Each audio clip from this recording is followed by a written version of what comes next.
మాతృదేవోభవ. పాలు ద్రావిడు బుద్ధి చాలదే నా తల్లి, చేదు మృంగగ నేర్చు చిత్తమిమ్మా. ఉక్కాలు ఒంగాలు ఒప్పుకోరే తల్లి, పరుషవాక్యములు పలుకనిమ్మా. ఉపకారములు పొంది ఊరు దాటింపరే, తన లాభమును జూచు తత్వమిమ్మా. ఉయ్యాలలో గంగ ఓర్వలేరే తల్లి, దయ్యాలను గించు దర్పమిమ్మా. క్రొత్త బుద్ధులెల్ల గుర్రమ్ములై సాగ, పాత ధర్మ శకట పదమదేల. మొండి మనసునిచ్చి గండాలు దాటించి, నిలువ నీవే తల్లి నిత్యమల్లి. ఏబిఎన్ ఆంధ్రజ్యోతి ప్రేక్షక మహాశయులందరికీ నవజీవన వేదం అనే కార్యక్రమంలో 184వ భాగానికి స్వాగతం పలుకుతాం. భగవంతుడు తాను ఎంత సూక్ష్మంగా అన్ని జీవులలోనూ నిండి ఉన్నాడో, ఈ నిండి ఉన్న భగవంతుణ్ణి జీవుడు ఎందువలన గుర్తించలేకపోతున్నాడో చెబుతున్నాడు. ఎంత తార్కికంగా ఉంటుందో శ్రీకృష్ణుడి బోధ గమనించండి. ఉపాధ్యాయులు ముఖ్యంగా భగవద్గీత చదివి పాఠం ఎలా చెప్పాలో ఇంకా బాగా తీర్చిదిద్దుకోవాలి. గొప్పగానే చెబుతున్నారు ఉపాధ్యాయులు అందరూ, చాలామంది బాగున్నారు, అనుభవజ్ఞులు ఉన్నారు. కానీ ఎప్పటికప్పుడు ఇలాంటి గ్రంథాలు చదువుతూ ఉంటే ఇంకా పాఠం ఎలా బాగా చెప్పొచ్చు, అర్థం కానివాడికి కూడా ఎలా చెప్పొచ్చు, అర్థమైన మన అభిప్రాయంతో ఏకీభవించిన వాడిని ఎలా నచ్చేలా చెప్పొచ్చు, మన దారికి ఎలా తీసుకురావచ్చు. వేదో సర్వతఃపాణిపాదం చ సర్వతోక్షి శిరోముఖం సర్వతశ్రుతిమల్లోకే సర్వమావృత్య తిష్టతి. అర్థం కావడం కష్టం. ఎందుకంటే మన శరీరమే మనం ఎలా అనుకుంటున్నామో, ఇతరులను కూడా వారి శరీరమే వారు అనుకుంటున్నాం. మనం శరీరాలు మనం అనుకున్నంతకాలం ఘర్షణ తప్పదు. ఎందుకంటే ఈ శరీరానికి ఒక పరిమితి ఉంది. కాలు చెయ్యి లెక్క, ఇంత ఒడ్డు పొడుగు, 6 అడుగులు పొడుగు, 3 అడుగులు వెడల్పు, 70 కేజీలు బరువు లెక్క ఉంది. అలాగే దానికి ఉంది. దానికి దీనికి మధ్యలో కొంత ఖాళీ ఉంది. కొన్ని వస్తువులు ఉన్నాయి. ఆ వస్తువుల గురించి ఘర్షణ వచ్చింది, సహజం. కానీ ఈ శరీరం, ఆ శరీరం మధ్యలో ఖాళీ, ఆ మధ్యలో ఉన్న వస్తువులు అంతా ఒకే స్వరూపం. అంటే భయపెట్టడు వాడెవండు భయపడునెవడు. ఎవరితో దెబ్బలాడతాం? దేనికోసం దెబ్బలాడతాం? ఏది మనదని దెబ్బలాడతాం, ఏది కాదని దెబ్బలాడతాం. ఎవరికో ఏదైనా గౌరవం జరగానే మనకి ఎందుకు అసూయ వస్తుంది? వారు మనం కాదనుకోబట్టి. వారు అంటే వారి శరీరమేగా. వారిలోనూ మనలోనూ ఆత్మ ఉంది, మధ్యలో కూడా ఆత్మ ఉంది. అంటే మొత్తం ఉన్నదంతా ఒకే ఆత్మస్వరూపం కదా. అవమానమైనా సన్మానమైనా దానికే జరిగినట్టయితే అసలు ఇందులో బాధపడేదేముంది, సంతోషించేదేముంది? ఇంత గొప్ప భావన మనకి ఎందుకు కలగడంలా? శరీరమే మనం అనుకుంటున్నాం, ఆ శరీరం వారు అనుకుంటున్నాం, వారు వేరనుకుంటున్నాం, మనం వేరనుకుంటున్నాం. అందువల్ల దెబ్బలాడుకుని కొట్టుకుంటున్నాం. దీనికి వ్యతిరేకంగానే భగవంతుడు అంతా నేనే అని చెప్పాడు. అది ఎందుకు మనకు అర్థం కావట్లేదు ఇప్పుడు చెబుతున్నాడు. అవిభక్తం చ భూతేషు విభక్తమివ చ స్థితం. ఎంత చక్కగా చెబుతున్నాడండి, ఎంత చక్కని ఉపాధ్యాయుడండి శ్రీకృష్ణ పరమాత్మ. జగద్గురువు అంటే ఆయనే కదండి నిజంగా. గురువు అంటే ఏదో సన్యాసం అంటాం, 16,000 సంవత్సరాలు ఉన్నవాడు జగద్గురు అయ్యాడు. ఆశ్చర్యంగా లేదు? ఎందుకు అయ్యాడో తర్వాత చెబుతున్నాడు. ఆయన అన్ని సంవత్సరాలు ఎలా చేయగలిగాడో, ఏ దృష్టితో ఉండి చేశాడో, మనం ఒక్క సంవత్సరంలోనే ఎందుకు ఇబ్బందులు పడిపోతున్నామో ఆయన చెబుతాడు. మీకు నా రహస్యం మీకు తెలియలేదురా అంటాడు. ఇప్పుడు ఏం చెబుతున్నాడు చూడండి. అవిభక్తం చ భూతేషు విభక్తమివ చ స్థితం భూత భర్తృచ తజ్ఞేయం గ్రసిష్ణు ప్రభవిష్ణు చ. అవిభక్తం చ భూతేషు. నిజానికి ఆత్మ భూతేషు అవిభక్తం, అవిభక్తంగా అంతటా నిండి ఉంది. అంటే శరీరం లోపల ఏదో జీవుడు తేజస్సు రూపంలో ప్రకాశిస్తున్నాడు. లోపల అన్న మాటలో చాలా తేడా ఉంది, గమనించండి. ఊరికే అర్థం కావడం కోసం లోపల అని చెబుతా. ఏ లోపల అంటే ఈ చర్మం, రక్తం, మాంసం, ఎముకలు ఇవన్నీ గడిచాక లోపల ఎక్కడో ఏదైనా ఓ చిన్న గడి, ఓ గుడి, ఓ గది ఏదైనా ఉందా? తేనె పట్టులో గడిలాగా అందులో ఏమైనా ఉంటాడా? అలా ఉంటే ఆ పై చర్మం, ఆ అస్థులు, ఆ మాంసం, ఆ రక్తం ఆయన కానట్టేగా. మరి అంతటా నిండి ఉన్నాడని ఎలా అంటాం? ఇక్కడే శంకరాచార్య మాయావాదం ప్రత్యక్షంగా రుజువైపోతుంది. అవిభక్తం చ భూతేషు విభక్తమివ చ స్థితం. ఆ ఇవ అనే శబ్దంలో ఉంది. వేదాంతం నేర్చుకోవడానికి ముందు వ్యాకరణం నేర్చుకోమని ఎందుకు చెబుతారు? అలంకార శాస్త్రం నేర్చుకోమని ఎందుకు చెబుతారు? తర్కం నేర్చుకోమని ఎందుకు చెబుతారంటే ఇందుకు. ఈ ఇవ అనేటువంటి ఉపమావాచక ప్రయోగం అర్థం కాకపోతే ఈ వేదాంతం అర్థం కాదు. ఇవ అంటే అర్థం ఏమిటండి? వలే అని అర్థం. మనం మామూలుగా తెలుగులో వలే అంటాం. ఆకాశము, సముద్రము ఆకాశం వలే ఉన్నది. సముద్రం ఆకాశంలో అయింది కూడా రంగు, అందుకంటే సముద్రం ఆకాశం వలే ఉన్నది అని పోల్చాడు. సముద్రం ఆకాశం వలె ఉన్నది. సముద్రం ఆకాశంలో ఎందుకు? సముద్రం నీరు ఆకాశం పోయినది అంటే రంగు. అవనపై కురిసిన ఆకాశం ఇయ్యేది అన్నాను నేనే సాగర ఘోష కావ్యంలో. సముద్రం ఏమిటంటే అవనపై కురిసిన ఆకాశం. ఆకాశం నీల రంగులో ఉంటుంది, అది మొత్తం భూమి మీద కురిసిపోతే అదే సముద్రం అన్నాను. అదో ఊహ. కానీ ఆకాశం సముద్రంలా ఉంది అనగానే ఉపమాలంకారం అంటాము. సముద్రం వలె ఉన్నది అంటే వలె అనడానికి ఒక కారణం ఉంది అక్కడ. ఆ ఒక కారణంగానే నువ్వు పోలుస్తున్నావు, లేదా మిగిలినవి సరిపో. ఆకాశం శూన్యం, సముద్రం నీరు. ఆకాశంలో మేఘాలు ఉన్నాయి, సముద్రంలో మేఘాలు లేవు. ఆకాశంలో సూర్యుడు ఉన్నాడు, సముద్రంలో సూర్యుడు లేడు. ఆకాశంలో నక్షత్రాలు ఉన్నాయి, సముద్రంలో నక్షత్రాలు లేవు. మరి ఏం చూసుకుని ఆకాశాన్ని సముద్రం అంటున్నాడు కవి? నీలం రంగు, మొత్తం ఇలా నీలం రంగు కనపడితే ఒక్క పోలిక కారణంగా ఇవా ఉపయోగించవచ్చు. అర్థమవుతుంది కదా. ఉపమాలంకారం అర్థం చేసుకున్నప్పుడు ఎప్పుడు విద్యార్థులు ఆ ఒక్క పోలిక కారణంగానే సరిపోయింది అనుకోవాలి. ఆమె ముఖము చంద్రబింబం వలె ఉన్నది అంటే చంద్రబింబంలో రాళ్ళు రప్పలు లోయలు ఉన్నాయని చెప్పాడండి నీల్ ఆర్మ్స్ట్రాంగ్. ఆ అమ్మాయి ముఖంలో కూడా రాళ్ళు రప్పలు ఉన్నాయా అంటే అజ్ఞాని అంటారు. ఎందుకు ఆమె ముఖం చంద్రబింబం అన్నారు, మన వెనకాల పడమన్నారు పని లేకుండా అంటే చంద్రుడిని చూడగానే కలిగే ఆహ్లాదం ఏదో ఆవిడను చూస్తే కలుగుతుంది. పెళ్లి కాకముందు కలుగుతుంది, పెళ్ళయ్యాక కలగదు. అదో రహస్యం. పెళ్ళి అయితే తెలుస్తుంది, మాకందరికీ తెలిసింది. అప్పుడు చంద్రబింబంలో ఉండదు, ఇంకా చచ్చు డబ్బా, చప్టా, మాడిపోయిన చపాతి. మరి ఇంతకుముందు చంద్రబింబం అన్నవాడే అంటే ఏమిటి? అంతకుముందు చంద్రబింబమో కాదు, ఇప్పుడు చపాతీ కాదు. మన బుద్ధి మారింది అంతకంటే. అంతకుముందు ఆ అమ్మాయిని మనం చూసినప్పుడు మన మనస్సులో కలిగిన భావన, మన బుద్ధి వేరు. ఇప్పుడు కాపురం చేసాక కలుగుతున్న భావన, ఇదంతా మనిషి మనస్సులో మాయ. దీన్నే కదా శంకరాచార్య జగన్ మిథ్య అన్నది. జగత్తంతా భావనాత్మకం. ఆ భావాలు ఎప్పుడూ మిథ్యే. ఇవాళ ఉన్న భావన రేపు లేదు, ఇవాళ ఉన్న అభిప్రాయం రేపు లేదు. అందుకే పెళ్ళిళ్ళకి ఎప్పుడు అభిప్రాయాలు కలవడానికి పెద్ద విషయంగా భావించదు. అభిప్రాయం నిలబడితే కదా కలవడానికి. ఇప్పుడు ఎవరన్నా కలవాలంటే షేక్ హ్యాండ్ చేసుకోవాలండి. మన ఆధునిక సంప్రదాయం ఇలా ఏదో అంటారు కదా, ఇలా కలుపుతాం. కొంచెం చెయ్యి కలుపుతూ ఇంకా చాలా కలిపేస్తారు, మూతి కలిపేస్తున్నారు ఈ మధ్యన. అందుకని పోనీ చెయ్యి కలుపుతారు అనుకుందాం. అసలు నిలబడితే కదా చెయ్యి అదే కూర్చుని ఎవరో కరచాలనం చేసుకోరు. నిలబడితే కదా కరియడం అనేది.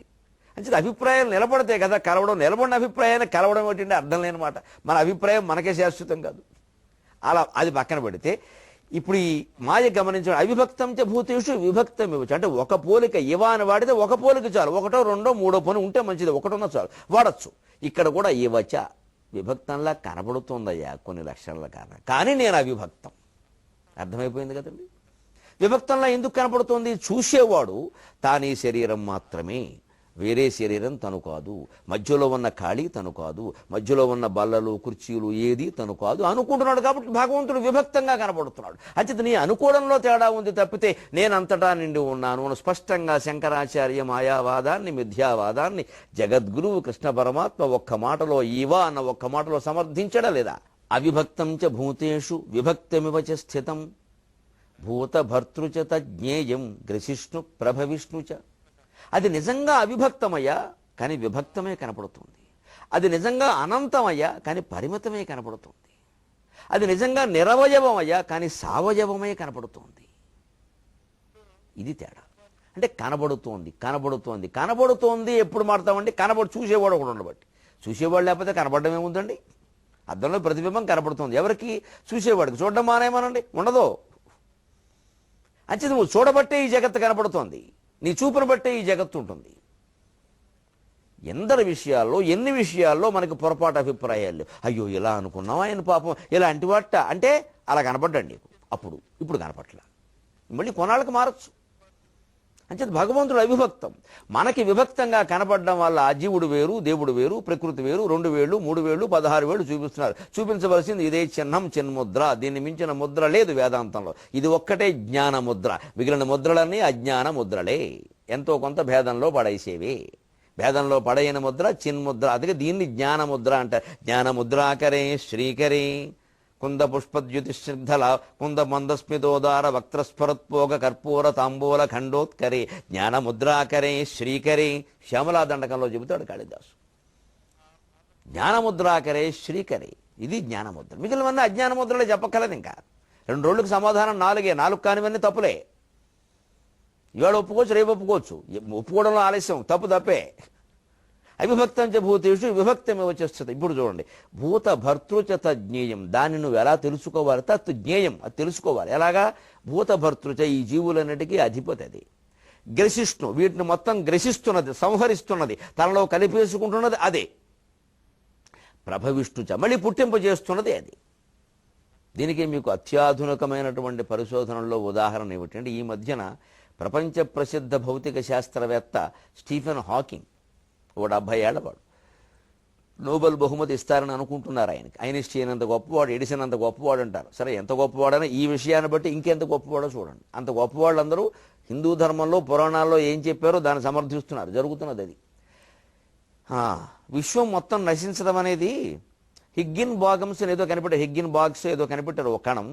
దాని దైవ కణం అని పేరెట్టారు. ఆ ఇంగ్లీష్ పేరు పక్కనట్టండి, అది మనకు అక్కర్లేదు. అది ఎంత తప్పు పలికితే అంత మంచిది. ఇంగ్లీష్ భాష ఎటువంటి తప్పే పలకాలి, ఒప్పు పలకూడదు. అసలు తెలుగే ఒప్పుగా పలకాలి. ఇంగ్లీష్ భాష మన ఇష్టం వచ్చినట్టు మాట్లాడతాం. ఎందుకంటే ఇంగ్లీష్ వాళ్ళు తెలుగు పదాలను అలాగే మాట్లాడారు. నాకు మంట. వాడు గోదావరి అంటే గోదావరి ఏమిటా గోదావరి పలకడం చేతకాక మనం కూడా గోదావరి అంటున్నాం సిగ్గు లేకుండాను. వాడు పలకడం చేతకాక పెట్టేసిన పేర్లన్నీ మనం సామర్ల కోట అని స్పష్టంగా సామర్ల కోట్ అంటే వాడంటే మనం అలవాటు చేసుకుంటున్నాం. మనం అలవాటు చేసుకోకూడదండి అలాగే. అంచేది ఇంగ్లీష్ భాష అనేంత అస్తవ్యస్తంగా పలకండి, ఏం పర్వాలా, తెలుగు స్పష్టంగా పలకండి. మన తెలుగు కూలీ చేసేయడమా, ఇంగ్లీషుకి పెద్ద గౌరవం ఇక్కడ. అందుకని ఏం పర్వాలా మార్చేద్దాం. ఆ దైవకణాన్ని వాళ్ళు ఏమన్నారో మనకు అనవసరం. దైవకణం దాని పేరంతే. ఆ దైవకణమే మొత్తం సంహారం చేస్తుంది అన్నారు. గ్రసిష్ణు నిజమా కాదా? ప్రభవిష్ణుచ మళ్ళీ పుట్టిస్తున్నది. ఏది లోపలికి తీసుకుందో అదే పుట్టిస్తుండే, అది అనుమానమే లేదు ఇంకా. అందుకే పుట్టిన వాడికి మృత్యువు తప్పదు, మృత్యువుకి మళ్ళీ పునర్జన్మ తప్పదు. జాతస్య ధ్రువో మృత్యు ధ్రువం జన్మ మృతస్య. అంచేత భూతములకు అధిపతిగా ఉన్నది, పుట్టిస్తున్నది, తిరిగి సంహారం చేసి తనలో కలిపేసుకుంటున్నది ఒక్కటేనయ్యా. అది అవిభక్తమయ్యా, అదే దైవకణమయ్యా. అదే దైవకణమని శాస్త్రజ్ఞులు కనిపెట్టారు. దానికి పేరు ఏం పెట్టాలో తెలియదు, ఏదో హిగ్గో బాగో ఏదో పెట్టినా దైవకణం అన్నారు వాళ్ళు. మరి మన ధర్మశాస్త్రాల్లో చెప్పింది, పురాణాల్లో చెప్పింది, వేదాంతంలో చెప్పింది నిజం కాదండి. యథోర్ణనా విసృజతే గృహతే చ. సాలెపురుగు ఏ విధంగా అయితే తన శరీరం నుంచే దారాన్ని తీసి సాలెగూడు ఏర్పరిచి తిరిగి అయిపోయింది కంపెనీ మూసేద్దాం అనుకున్నప్పుడు మళ్ళీ ఆ దారాలన్నీ తనలోకి లాగేసుకుంటుందో, ఆ రకంగా భగవంతుడు ఈ సృష్టిని మొత్తం తనలోంచి లాగి తానే అందులో ప్రవేశించి దాన్ని ప్రకాశింపజేసి తిరిగి ఈ సృష్టి మొత్తాన తనలోకి లాగేసుకుంటున్నాడనే వేదవాక్యం నిజమా కాదా? పక్కా 100కి 100 పాళ్ళు. అదే గ్రసిష్ణు ప్రభవిష్ణుచ. మరి అంతటా అది నిండు ఉన్నప్పటికీ మనం ఎందుకు దాన్ని గ్రహించలేకపోతున్నామంటే మన జీవితాల్లో కపటత్వం ఎక్కువై, మనకి జ్ఞానం లేకుండానే జ్ఞానం ఉన్నట్టు మాట్లాడేస్తున్నాం. దీనికి కారణం ఏమిటంటే ధూర్జుడు చెబుతున్నాడు. తెలుసుని అనుకుంటున్నాడు, జ్ఞానిని అనుకుంటున్నాడు, కానీ ఎలా వ్యామోహాల్లో పడిపోతున్నాడయ్యా. రోసిందేమిటి రోతలేంటివి మనోరోగస్థుడై, రోసిందేమిటి రోతలేంటివి మనోరోగస్థుడై, దేహితా పూసిందేమిటి పూతలేంటివి మదాపూతంబులై దేహముల్. పరమేశ్వర, ఎంత మాయ నడుస్తుందయ్యా ప్రపంచంలో. గురువునంటాడు, వాడే దేన్ని జయించలేదు. కామాన్ని, క్రోధాన్ని, లోభాన్ని, మోహాన్ని, పక్షపాతాన్ని, రాజకీయాన్ని దేన్ని జయించరా. నేను గురువునంటాడు. మీ అందరినీ నేను జయింపజేస్తానంటాడు. ఎంత మోసం చేస్తున్నారయ్యా మనుషులు ఈ ప్రపంచాన్ని. రోసిందేమిటి రోతలేటివి మనోరోగస్థుడై, దేహితా పూసిందేమిటి పూతలేటివి మదాపూతంబులీ దేహముల్. మూసిందేమిటి మూతలేటివి సదా మూఢత్వమే కాని, మూసిందేమిటి మూతలేటివి సదా మూఢత్వమే కాని, తా చేసిందేమిటి చేతలేటివి వృధా శ్రీకాళహస్తీశ్వర. రోసిందేమిటి? మేము సన్యాసులం అండి, మాకు అసలు డబ్బు మీద వ్యామోహమే లేదండి. అబ్బా, అక్కడ వస్తే ఎంత, ఈయన గారి పాదపూజ చేస్తే ఎంత, ఈయన కాళ్ళు కడిగితే ఎంత, నెత్తి మీద జల్లుకుంటే ఎంత, అసలు లోపలికి రావడానికి టికెట్ ఎంత. దేవుడి గుళ్ళో కాదు నేను చెప్పేది, పీఠాల్లో చెబుతున్నా. దోపిడీ ప్రతి దేవస్థానంలో. అక్కడ కూర్చుంటే ఎంత, శివుడి మీద 100 రూపాయలు పెడితే కానీ కాశీలో దర్శనం చేయనివ్వరు. ఆ 100 వాడికి పక్కవాడికి, వాడు కిళ్ళి వేసుకుని ఉంటాడు విచిత్రంగా. శివుడు గుళ్ళో కాశీలో స్వయంగా శివలింగానికి అర్చన చేసి వాడు కిళ్ళి వేసుకోవడం ఏమిటండి, ఏం ఆచారం అండి. నేను కాశీలో చూసి స్పష్టంగా ఉపన్యాసంలోనే చెప్పాను. అక్కడ కాశీ మొత్తం మీద కిళ్ళి వేయనివాడు నాకు ఒక్కడే కనపడ్డాడు, శివుడు ఒక్కడే. ఆయన కూడా ఎందుకు వేయలేదంటే లింగాకారం, నోరు లేక, నోరుంటే వేసేసేవాడు ఆయన కూడా. లింగాకారం కదా, మరి కిళ్ళి ఎక్కడ వేసుకుంటాడు, అందుకని ఆగాడు. ఎక్కడా శుభ్రత ఉండదు, మొత్తం గోడల నిండా ఈ కిళ్ళీలే. పవిత్రం పవిత్రం పవిత్రం మనం అనుకుంటున్నాం అంతే. అదో భ్రమ అంతే. అయినా పవిత్రం ఉన్నాం, అదో భ్రమ. దోపిడీ మొత్తం. అక్కడ 300 ఇస్తే కానీ ముట్టుకొని ఇవ్వట్లేదు దేవుడు. ఏమి రోసిందండి? ఎవరు రోశారండి? డబ్బులు ఎందుకు వసూలు చేస్తారండి సన్యాసులైన వాళ్ళు? అసలు ఆ మాట గురించి వేదిక మీద ఎందుకు వస్తుందండి మాట? పీఠాలు, డెవలప్మెంటు, ఎకరాలు, ఎన్ని కుంభకోణాలు బయటపడుతున్నాయండి. పీఠాల్లో రంభకోణాలు కూడా బయటపడుతున్నాయి, కుంభకోణాలు కాదు. అంచేత అడుగుతున్నాడు దుర్జనుడు, రోసింది ఏమిటి, రోతలేటివి? దేన్ని అసహించుకున్నాను, దేన్ని వ్యతిరేకించావు? ఇక్కడ ఎందుకు డబ్బు వచ్చి పడుతుంది? ఇక్కడ వస్తున్న డబ్బును ఎందుకు స్వీకరిస్తున్నారు? అకౌంట్లు ఎందుకు పెంచుకుంటున్నారు? మాయలు ఎందుకు జరుగుతున్నాయి? మనోరోగస్థుడివి, మనస్సులో రోగం ఉంది, దాన్ని పోగొట్టుకో, నాటకాలు ఆడద్దు. పూసిందేమిటి పూతలేటివి? పైకి మాత్రం ఒక్కొక్కడు ఇంత బొట్టు, అడ్డబొట్టు పెడితే ఈ చెవులకి తాకాలి. ఇంకా ఇంకా ఇంకా వీడిని మించిన శివభక్తుడు లేడు అనుకో. ఇక నిలువు బొట్టుకి చెప్పక్కల్లా, ముక్కు మీదకి, మూతి మీదకి, ఇంకా గుండు మీద సగానికి వెనకాలకు కూడా వీలైతే ఎంత, ఇక మొత్తం ఎంత పెద్ద బొట్టు పెడితే అంత గొప్ప భక్తుడు. అందులో మళ్ళీ ఈ బొట్టు అయితే అది తెంగళ్ళు, ఇది వంగళ్ళు, రకరకాల గొడవలు. ఏనుగులకు కూడా బొట్లెట్టి కోర్టుకు వెళ్ళారు. పాపం ఏనుగు అమాయకులు, దానికి ఏం తెలియదు. ఆ ఏనుగు ఇప్పుడు ఏ మతమో తేరా, మనం చెడిపోయింది కాక వాటిని పాడు చేశాం. అంచేత పూసిందేమిటి? ఈ పూసింది విభూతి గురించి మాట. ఊరికి సెంట్లును సుగంధాలు కాదు. పూసిందేమిటి పోతలేడు? ఏమిటయ్యా, నెత్తి మీద బొట్టెడతాడు, అడ్డబొట్ట, నిలువు బొట్ట, కిందకి లాగావా, మీదకి లాగావా, ఇదైతే ఒక రకం, అదైతే ఒక రకం. ఇందులో శైవంలో 10 రకాలు, వైష్ణవంలో 10 రకాలు. ఏమిటి ఇవన్నీ? శివుడు విష్ణువు ఇద్దరు ఒకటేనయ్యా అని చెప్పి మళ్ళీ శివుల్లో 10 రకాలు, విష్ణువులో 10 రకాలు. దీనికి మళ్ళీ గొడవలు. ఏ దేవాలయంలో ఎవరి పెత్తనం? పూర్వం నుంచి ఉన్న పేరు మార్చేయడం, కొత్త పేరు ఏదో పెట్టడం, మాదే లెక్కండం. ఎందుకని కొత్త పేరు మార్చడం అంటే ఒకటే లెక్క, కొత్త వాళ్ళు పెత్తనం చేయడం కోసం. అనుమానం వెళ్ళి పాత సంప్రదాయం ఎందుకు మారుస్తున్నావు నువ్వు? నీ అహంకారం కోసం కాకపోతే. దానికి ఎక్కడి నుంచో ఉదాహరణ, అది మరీ కృత్రిమం. అది చూపించడానికి 100 ఉదాహరణలు ఉంటాయి, మనం మార్చేస్తే ఇంకా ఉంటాయి. అంచేత పూసిందేమిటి? ముందు నీ విభూతిలో ఏం పూసావు, ఎందుకు పెట్టావు, దేనికోసం పెట్టావు? ఉర్వారుకమివ బంధనాన్ మృత్యుర్ముక్షీయమామృతాత్. అన్ని రకాల బంధాల నుంచి ఈ విభూతులను తొలగించాలి అని పెడితే కొత్త బంధాలు తెచ్చిపెట్టుకుంటున్నావు మానవ. నీతో పాటు ఇతరులను చెడగొడుతున్నావు. ఈ బొట్టు లేని వాడు అలా దుర్మార్గుడు అంటున్నావు, ఆ బొట్టు లేని వాడు మొహం నేను చూడనంటున్నావు. అంచేత పూసిందేమిటి? పోతలేటివి మదాపూతంబులు ఈ దేహములు. అసలు ఈ దేహములు మొత్తం మదం చేత ఆపూతం. పూసిందేమిటి? పూతలేటివి మదాపూతంబులు ఈ దేహములు. మద ఆపూతము. మనస్సులో ఉండే మదం, గర్వం, నేను, నాది అనే స్వార్థభావం నశించినంత వరకు నువ్వు ఏం పూసినా ఒక్కటే. అది చెబుతాను. మూసిందేమిటి మూతలేంటివి సదా మూఢత్వమే కాని. నేను అన్నీ వదిలేసుకున్నానండి. అదే మూసేయడం అంటే అర్థం అదే. ఇంక మూసేసాడు, ఏదో అన్నీ తినడం అయిపోయాక గిన్నెల మీద మూతలు ఎట్టేస్తారంటే అయిపోయిందని, అంతే కదా. ఏదో పెళ్లిలో వడ్డం జరిగితే వంటలో వడ్డన అయిపోయాక మొత్తం మూసేస్తారు, అంతే మూసేయడమే కదా. నాటకం అయిపోయాక అన్నీ మూసేస్తారు, మూసేయడమేగా. హార్మోని పెట్టి మూసేశారంటే ఇంకా పద్యాలు పాడొద్దని అర్థం. అంటే ఇవన్నీ బాగానే ఉన్నాయి, అర్థం అవుతున్నాయి. కానీ మన జీవితంలో కూడా నేను ఇంకా అది వదిలేశానండి, ఇది వదిలేశానండి, కాశీలో కాయ వదిలేశానండి, పండు వదిలేశాను. కాయ పండు కాదు వదిలేమన్నది అక్కడ. ఏషణత్రయం, దారేషణ, ధనేషణ, పుత్రేషణ. భార్యాభర్త మధ్య ఉండేటువంటి ఓ వెర్రి వ్యామోహాలు వదిలిపెట్టామా? భార్యకి భర్త భయపడ్డం, భర్తకి భార్య భయపడ్డం, ఇది వదిలిపెట్టామా? ధనేషణ, డబ్బు కాంక్ష వదిలిపెట్టామా?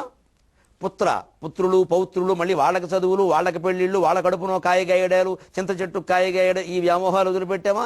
ఇవి ఏవి వదిలిపెట్టకుండా దోసకాయ వదిలేసాం, ఆవకాయ ఎందుకు వదిలేయడం? అసలు తలకాయ వదిలేయాలి. ఈ 3 కాయో పండు అని ఎందుకు? ఇవి ఎలాగో మనం వదలలేమని, ఎప్పటికైనా వదులుతారు కదా అని ముందు అలవాటు చేస్తే వాటినే సరిపెట్టేసుకుంటున్నాం అనపై. దాన్ని గొప్పగా నాకు ఇష్టమైన గుత్తొంకాయ కూర వదిలేసి, గుత్తొంకాయ కాదు, నెత్తులో ఓ వంకాయ ఉంది, అది వదిలేయాలి. గుత్తొంకాయ వదిలేయడమే ఎంత గొప్ప, అది కూడా 70 ఏళ్ళు వచ్చాక శుభ్రంగా తిని విసిగెత్తి.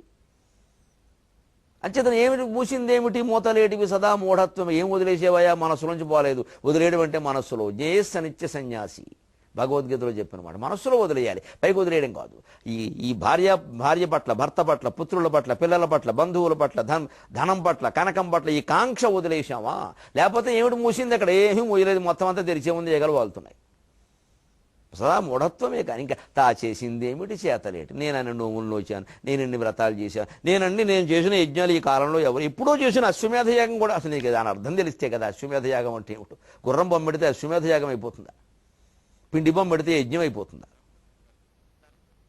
ఇంకో చేసేసామండి, ఇది చేసేసామండి. అసలు ఇంక చేసిన నేనండి ప్రతి పుష్కరంలోనూ ప్రతి నది దగ్గరికి వెళ్ళిపోతానని స్నానం చేసేసానండి. 12 పుష్కరాలు, 12 నదులు తిరిగేశానండి. అలా 12 ఏళ్ళు తిరిగేశానండి. అయ్యి బాబోయ్, ఏం తీసావు చేసింది? ఇంత చేసి మనసులో ఉండే రాగద్వేషాలు, బాధలు, దుఃఖాలు ఏం పోలేదు. మరి తిరిగిందంతా ఎందుకంటే నదులు పాడయ్యే మన వల్ల, మనం ఏం బాగుపడకపోగా. అంచేత మనస్సు మీదే దృష్టి పెట్టాలి. చేసిందేమిటి? చేతలేమిటి? వృధా. శ్రీకాళహస్తీశ్వర. ఇక్కడ ఒక్క మాట మనం చెప్పుకోవాలి. భాషాపరంగా, వ్యాకరణ పరంగా నేను చెప్పకపోతే మా తెలుగు పండితులు బాధపడతారు. మరి నేను వారి కులంలో వాడిని కదా, సాటి తెలుగు పండితుడిని. రోసిందేమిటి, చేసిందేమిటి, మూసిందేమిటి, ఇవి మనం వాడకూడదండి. దుర్జటి వాడాడు, మన్నించండి. వీటిని మహాకవి ప్రయోగాలు అంటారు. మహాకవులు బమ్మెరపోతన గారు, దుర్జటి, విశ్వనాథ వారు, శ్రీశ్రీ, ఎవరైనా సరే వారు ఒక స్థాయికి వెళ్ళిపోయారు. వారు ఒక స్వేచ్ఛా భావన కోసం ఒక అపూర్వమైన భావాన్ని చెప్పడానికి ఒకసారి విశేష ప్రయోగాలు చేస్తారు. దీన్ని ఆర్య ప్రయోగమునందు దృష్టంబు గ్రాహ్యంబు, ఇంట్లో భార్య ప్రయోగమునందు ఆర్య వ్యవహారమునందు దృష్టంబు గ్రాహ్యంబు, భార్య వ్యవహారములందు దృష్టంబు ఎలాగైతే గ్రాహ్యమో ఆర్య వ్యవహారములందు కూడా దృష్టంబు గ్రాహ్యం. ఇంట్లో ఏం చేశారు, ఏం చేయాలంటే నీకు దోషం చేయమనమే. వాళ్ళు చేసింది ఏదో తింటే మర్నాడు కూడా చేసి పెడతారు. మనకు అస్తమానం అది కావాలి ఇది కావాలంటే చేసుకోండి అంటారు. భార్య వ్యవహారాల్లో ఎలా చేసిన పని ఒప్పేసుకుంటున్నామో ఆర్య వ్యవహారాలు కూడా అంతే. పెద్ద పెద్ద కవులు చేసిన ప్రయోగాలు ఒప్పుకోవాలి.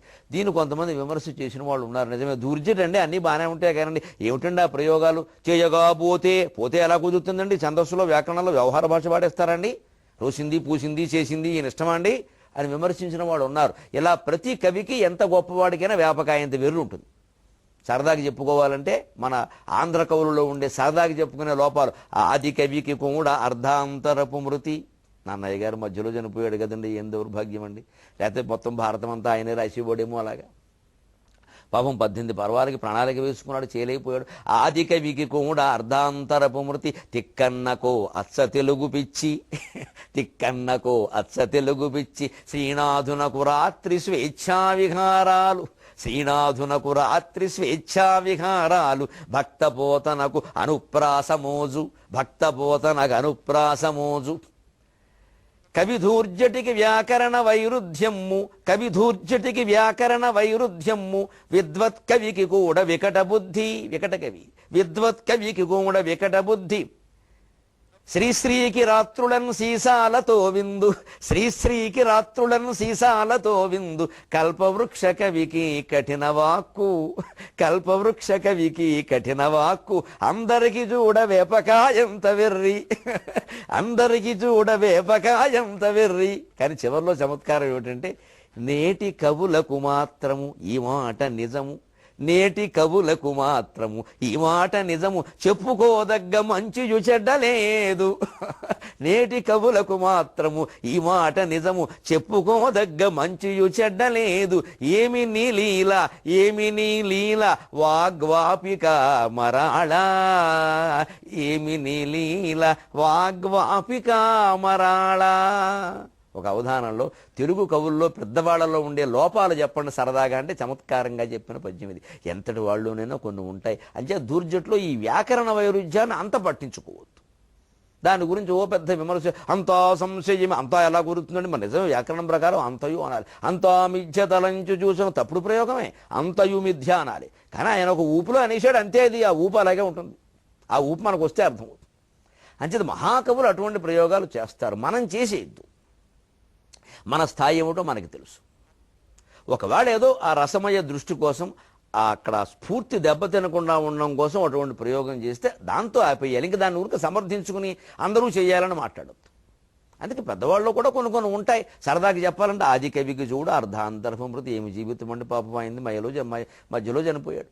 తిక్కన్నకో అచ్చ తెలుగు పిచ్చి, తిక్కన భారతం అర్థం కావాలంటే ప్రత్యేకంగా అర్థాలు రాయాలి, లేదా అచ్చ తెలుగు పదాలు అర్థం కావడం కష్టం. ఏం మాట్లాడు, ఏం చదువుతాడో మహానుభావుడు. రోలగా రోజగా అంటాడు. రోజగా రోజు కూడా రోజడం చూసావు, రోలగా బండిరా, రోలగా రోజగా అంటే రోలు అర్థమైతే ఆ నలగొట్టడం, పిండి చేయడం, ఈ రోలగా కూడా అర్థమవుతుంది. ఎక్కడో అశ్వత్థామ దుష్టజూముని పీక పిసికి చంపేసినప్పుడు వాడతాడు రోలగా రోజగా అంటాడు. పలుమరున్బడి దొరలన్బడి అంటాడు. ఈ రోలగా విచిత్రమే అనమాట. ఎందుకంటే అచ్చతెలుగు ఆ కాలంలో ఉండేది, మూల పదాలన్నీ వాడాడు. అంటే తిక్కన్నకు అచ్చ తెలుగు పిచ్చి, ఎందుకంటే ఆయన కాలం అయింది. ఆ రోజుల్లో సంస్కృతానికి తెలుగుకి యుద్ధం జరిగేది. ఇవాళ ఇంగ్లీష్కి తెలుగుకి జరుగుతున్నట్టే జరిగేది. ఆవేళ ఎదుర్కొన్నాడు ఆయన, అందుకోసం చేశాడు ప్రయోగాలు. మరి అది అర్థం కాకపోతే పిచ్చేనే అంటాం మనం. కానీ దానివల్ల మనకు వచ్చిన ఇబ్బంది ఏమిటి? కవిత్వం అర్థం కావట్లా. నన్నయ్య పద్యాలు అర్థమైనంత తేలికే తిక్కన పద్యాలు అర్థం కావు, చాలా ఇబ్బంది ఉంటుంది. అందుకని నన్నయ్య గారు వచనం రాసినా పద్యంలో ఉంటుంది, తిక్కన గారు పద్యం రాసినా వచనంలో ఉంటుంది. ఎందుకంటే ఈ అచ్చ తెలుగు కారణంగా. అందుకని పోనీ తర్వాత శ్రీనాథునకు రాత్రి స్వేచ్ఛ విహారాలు. శ్రీనాథుడు చాలా గొప్ప, కానీ ఆయన మాట పేర్పడికి ఆయన ఏవో భోగాలు అవి సరిపో, ఈయనకి ఎందుకే గొడవ. నిజమే, మరి ఆయనకి అవచి వీరభద్రారెడ్డి కావ్యం అంకితం ఇచ్చాడు, రాజమండ్రి పరిపాలించాట, ఆయన 10,000 ఇచ్చాట. మనవాడు సామర్లకోటలో ఫస్ట్ ఒక నైట్ ఖర్చు పెట్టి ఇంక వివరాలు అనవసరం, ఒక రాత్రికి 10,000 ఇచ్చి పారేసాడు, గొడవ వదిలిపోయి. మన్నాడు కూర్చొని ఇంకోటి రాస్తాడు. మరి అంత మహాకవికి ఈ వ్యసనం ఏదో సరదా ఉందా లేదా, అంతే వదిలేయి.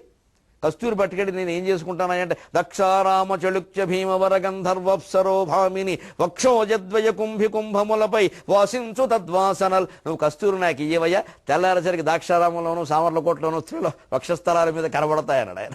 వేశ్యల వక్షస్థలాల మీద కనబడతాయన్నాడు. సరదా చెప్పాడు అది ఆయనకి. అలాగే ఈ భక్త పోతనకు అనుప్రాసమోజు చక్రమున్ గిక్రమున్ తక్రమున్ 4 కాలు వేస్తే కానీ ఆయనకు తోచదు. దానికోసం శైలో కవిత్వమో ధారో దెబ్బతింటే ఆయన అవన్నీ పట్టించుకో, నాకు కావాలంటాడు ఆయన. దూర్జుడికి వ్యాకరణ వైరుధ్యం, విద్వత్ కవి వికట కవి తెనాలి రామకృష్ణుడు. ఆయన కావ్యాలు ఎవరు చదివారు, ఎంతసేపు ఆయన జోకులు చెప్పడం తప్ప. పాండురంగ మహత్యం చదివాము, ఉద్భటారాచి చరిత్రం చదివామా, ఘటికాచల మహత్యం చదివామా, ఎంతటి మహాకవి అండి. అటువంటి ఆయన కూడా వికటబుద్ధి చేసి పారేసాం. చివరికి టీవీల్లో జోకులు తయారయ్యాయని పేరు మీద. సరే శ్రీశ్రీ సరేశ్రీ ఆయన మాట ఎత్తగానే ముందు ఏమిటండి ఆయన ఏదో పుచ్చుకుంటాడు, ఈవిడ ఆయన కవిత్వం చూసుకోరదా పుచ్చుకుంటే నీకు. అంత గొప్ప కవి విశ్వనాథ కవి సమ్రాట్, తెలుగు జాతికి జ్ఞానపీఠం అందించిన మహానుభావుడు కాస్త ఏ వేదిక ఎక్కినా ఏదో తొంటరమాటే, ఎవరినో ఒకరినో మాట అన్నది ఆయనకి తోచదు. దానివల్ల ఆయన కొన్ని ఇబ్బందులు పడ్డారు పాపం. అందుకని కఠిన వాక్కు ఏం చెబుతాం అని చెబుతూనే సరదాగా ఏమిటంటే ఇవి పెద్ద విషయాలు కాబట్టి. కానీ ఈవేళ కవులను చూడండి, ఎవరికైనా పెద్ద లోపము లేదు, పెద్ద గుణము లేదు చెప్పుకోవడానికి, అంతా నస్మరంతే, ఏమీ స్మరించుకుని ఉపయోగం ఏం లేదు. అంచేత చిన్న చిన్న లోపం ఉండడం పెద్ద విషయం కాదు. హిమాలయంలో కూడా మంచు కురవడం లోపమే కదా అన్నాడు కాళిదాసు. లోపం ఉంటే ఉంటుంది, మన గుణంతో మనం ప్రకాశించే ప్రయత్నం చేయాలి. ఇదంతా ఎవరి లీల? వాగ్వాపిక మరాళ. వాక్కు వాంగ్మయం అనేటువంటి వాపిక అంటే దిగుడు బావి. ఆ వాంగ్మయం అనేటువంటి దిగుడు బావిలో హంసలా సంచరించే ఓ సరస్వతీదేవి, వాంగ్మయం అనేటువంటి సరస్సులో విహరించే హంసవమ్మ, నీ లీల ఎలా చేస్తావు తల్లి, అంత మహాకవులకు కూడా ఇలా పెడతావు. అందుకని దూర్జుడి వ్యాకరణ వైరుధ్యాన్ని మనం అర్థం చేసుకుందాం. సెలవు.